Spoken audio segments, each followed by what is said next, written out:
मैंने एक भूतनी को रस्सी से पकड़कर उसे अपने पास पालतू की तरह रख लिया था। मैं उससे ऊबने लगा और उसे दूर करने के लिए मैंने उससे झूठ बोल दिया कि मुझे गर्मजोशी वाली औरतें पसंद हैं। मुझे क्या पता था कि वही भूतनी एक दिन पाताल लोक की रानी बन जाएगी। जब वो वापस आई तो उसने कुछ नहीं कहा, बस जीवन मृत्यु की किताब खोली और बिना हिचकिचाए मेरा नाम काट दिया। उसी पल मैं अमर हो गया। ना मर सकता था ना जी सकता था, बस इस दुनिया में हमेशा भटकने के लिए मजबूर हो गया। और वो अपने अंधेरे सिंहासन पर बैठ गई ताकि हम कभी दोबारा ना मिलें। 10 साल बाद मेरी छोटी बहन को मेरी अमृता और मेरी अपार दौलत के बारे में पता चल गया, और उसने एक तांत्रिक के साथ मिलकर मेरी किस्मत चुराने की साजिश रच डाली। उस रात मैं छत पर खड़ा था, पूरी तरह टूटा हुआ, डर से कांपता हुआ, उससे भीख मांग रहा था। मुझे मत मारो, मेरा सारा पैसा ले लो, मुझे मरना नहीं है, क्योंकि अगर मैं मर गया और फिर उस औरत से सामना हुआ तो वो मुझे जिंदा उबलते तेल में फेंक देगी। लेकिन उसकी आंखों में जरा भी रहम नहीं था। उसने ठंडे स्वर में कहा कि उसे सिर्फ मेरा पैसा ही नहीं, मेरी अमृता भी चाहिए, क्योंकि मैं उसका भाई हूं और मेरी हर चीज उसकी है। उसके इशारे पर तांत्रिक ने मुझे बालों से पकड़कर घसीटा और छत के किनारे तक ले गया। यह इमारत 33 मंजिला थी और नीचे एक घातक तांत्रिक जाल बिछा हुआ था। अगर मैं गिरता तो सिर्फ मरता ही नहीं, बल्कि दोबारा जन्म लेने का मौका भी खो देता। सब कुछ पहले से प्लान था और फिर मैं गिर गया। जब मैंने आंखें खोली, मैं इंसान नहीं रहा था, मैं एक भूत बन चुका था। 2 यमदूत मुझे पकड़कर घसीट रहे थे। चारों तरफ अंधेरा, चीखें और दर्द की गूंज थी। नरक का दरवाजा मेरे सामने था। मैं चिल्लाया कि मैं निर्दोष हूं, मैंने कुछ नहीं किया, मुझे छोड़ दो। लेकिन मेरी आवाज किसी तक नहीं पहुंची। तभी एक कोड़ा मेरी आत्मा पर पड़ा। दर्द इतना गहरा था कि मैं चीख भी नहीं पाया। उसी पल मुझे समझ आ गया कि यहां आने के बाद कोई भी अपनी किस्मत से नहीं बच सकता। डर और दर्द के बीच मैंने आखिरी उम्मीद में कहा कि मैं मिंग वांग की बेटी को जानता हूं। एक पल के लिए सन्नाटा छा गया। फिर अचानक एक और कोड़ा पड़ा। चुप रह, नाम मत ले। तभी मुझे समझ आया कि ये सब मिले हुए हैं, तांत्रिक और यमदूत। सब मुझे हमेशा के लिए खत्म करना चाहते हैं।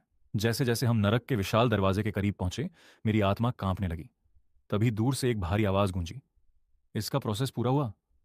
वो लाओ ही था, मेरी आखिरी उम्मीद।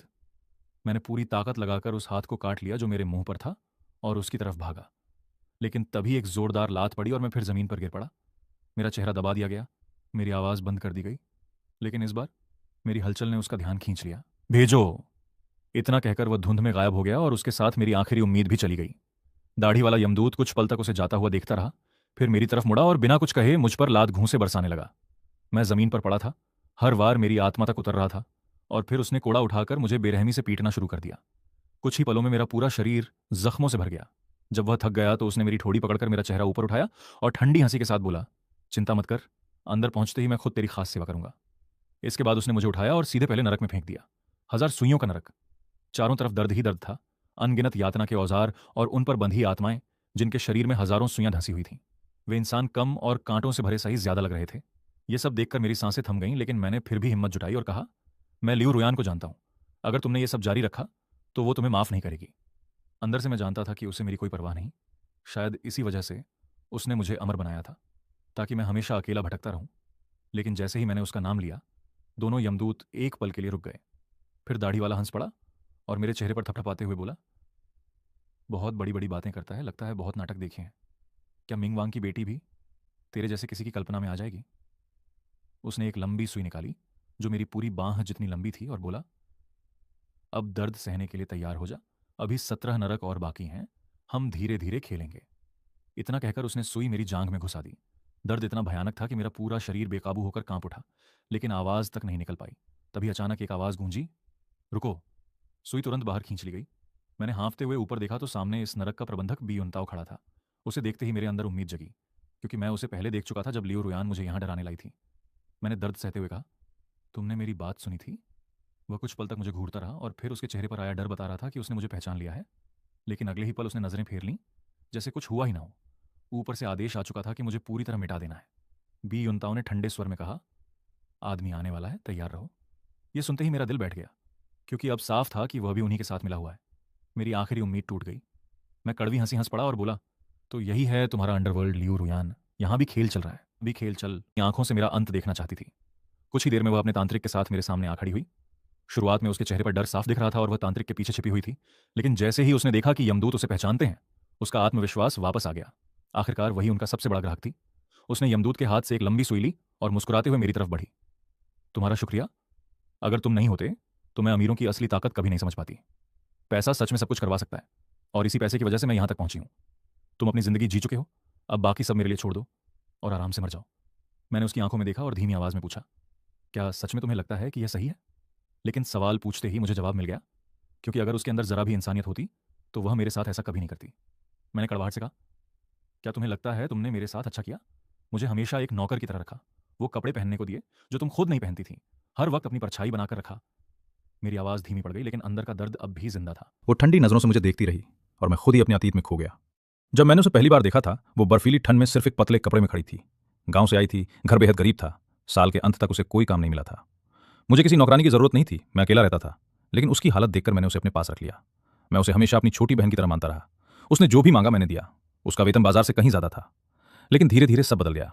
उसने खुद को बहन समझना बंद कर दिया, उसकी मांगें बढ़ती गईं, और शायद मेरी ही गलती थी कि मैंने उसे जरूरत से ज्यादा छूट दी।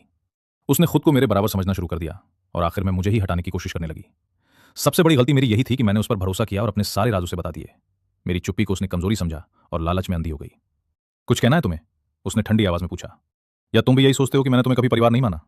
और ये कहते हुए उसने बिना झिझक सुई सीधा मेरे दिल में उतार दी। साफ था कि वो मुझे तुरंत खत्म करना चाहती थी।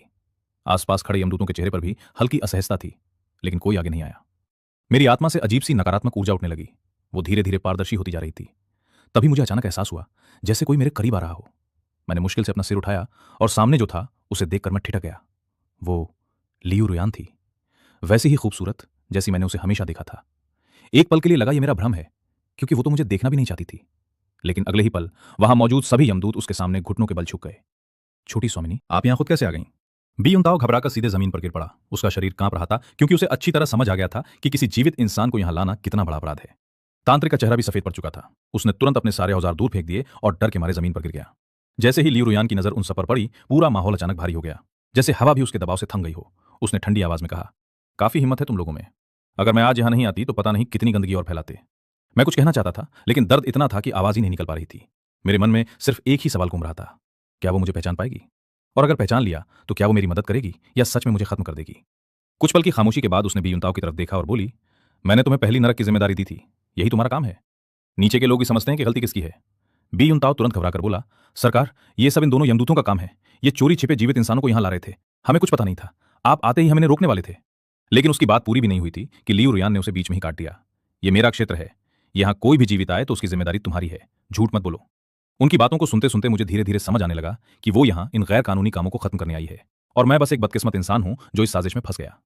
लियू रुयान ने कठोर आवाज में कहा, चुप रहो, क्योंकि ये दोनों जीवित होकर यहां घुसे हैं।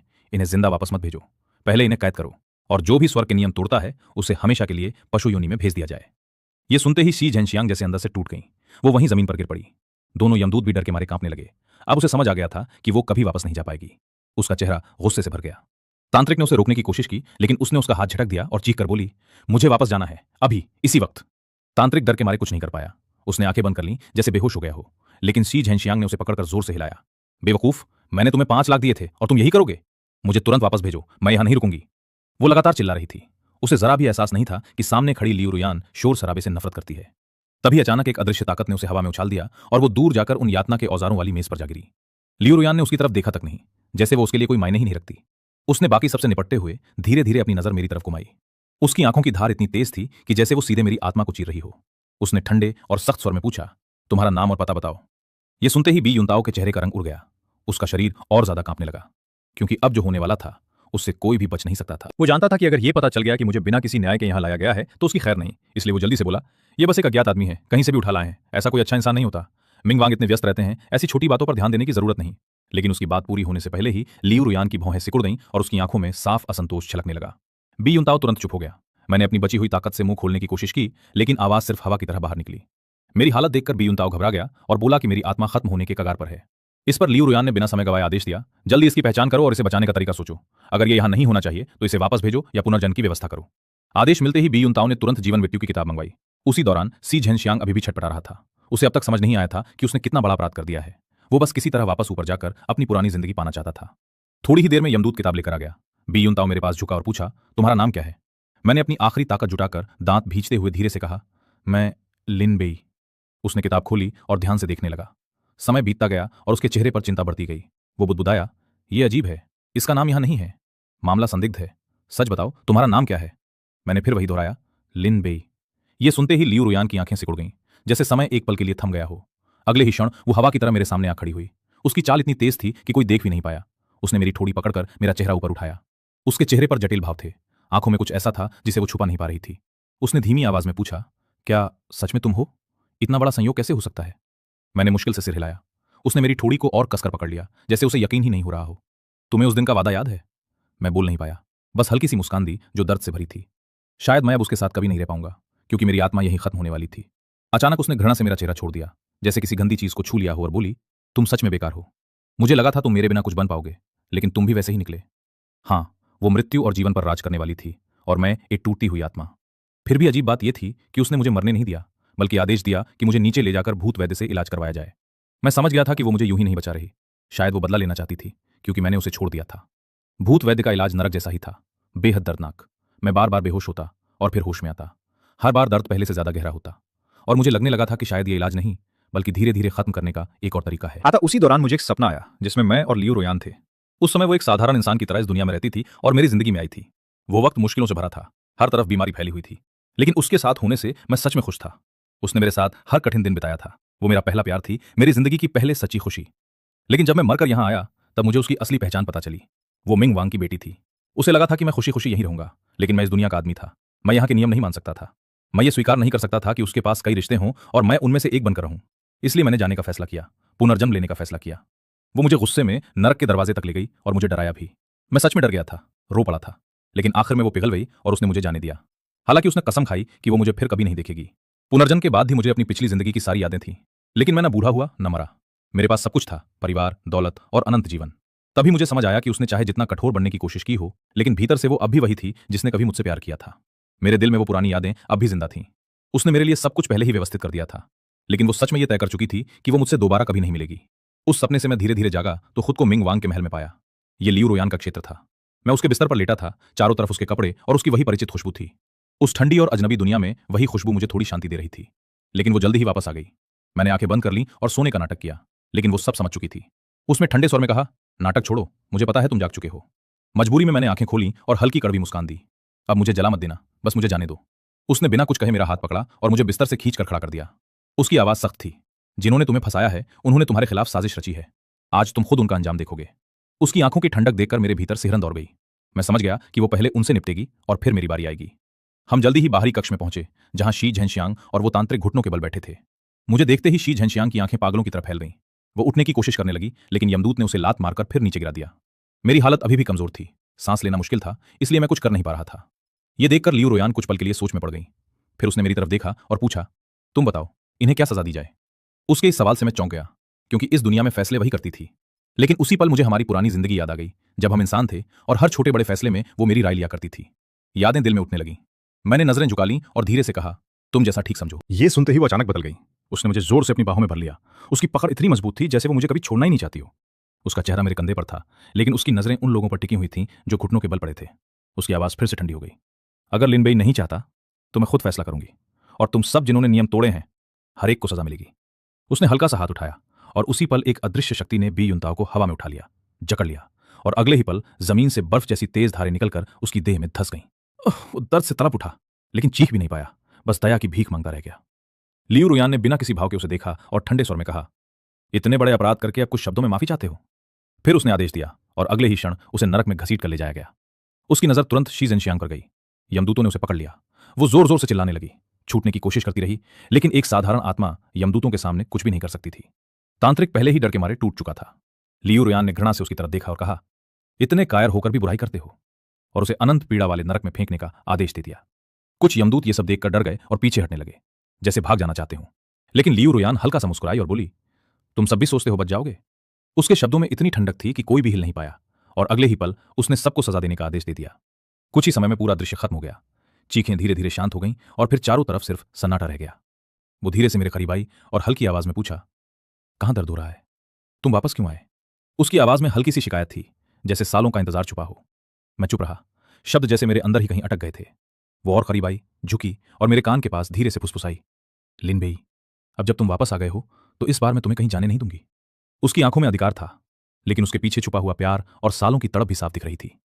समय धीरे धीरे गुजरने लगा। वो हर दिन मेरे पास आती, मेरी देखभाल करती, मेरी बिखरी हुई आत्मा को संभालती। लेकिन हर बार जब हमारी नजरें मिलती, मेरे दिल में एक अजीब सी बेचैनी उठती, जैसे कुछ अधूरा अब भी बाकी हो। एक दिन वो हमेशा की तरह आई, लेकिन इस बार उसके हाथ में एक खूबसूरत काली चोली थी। वो मेरे सामने आकर रुकी और बोली, ये तुम्हारे लिए है, खास बनवाई है। मैंने उसे हाथ में लिया तो उसमें एक अजीब सी गर्माहट महसूस हुई, जैसे उसमें सूरज की ताकत समाई हो, कोई प्राचीन और रहस्यमय शक्ति उसमें बह रही थी। जब मैंने उसे पहना तो वो बिल्कुल मेरे शरीर पर फिट बैठी, जैसे सिर्फ मेरे लिए ही बनाई गई हो। मैं दर्पण के सामने खड़ा हुआ और खुद को देखा। मेरी छवि में फिर से जीवन लौट आया था, जैसे मैं फिर से पूरा हो गया हूं। लियू रोयान मुझे देख रही थी। उसकी आंखों में गर्व और एक गहरा सच्चा प्यार साफ झलक रहा था। वो धीरे धीरे मेरे पीछे आई और मुझे गले लगा लिया। उसकी पकड़ नरम थी, लेकिन छोड़ने का इरादा नहीं था। उसकी आवाज हल्की कांप रही थी। तुम जानते हो, मैं हर पल तुम्हें याद करती रही। तुम्हारी हर मुस्कान, हर नजर, सब कुछ। जो बीत गया उसे भूल जाओ, अब तुम मेरे पास हो, यही सबसे बड़ा सच है। और उस पल मुझे समझ आ गया कि चाहे वो कितनी भी कठोर क्यों ना दिखे, उसके दिल में मेरे लिए जगह अब भी बाकी थी।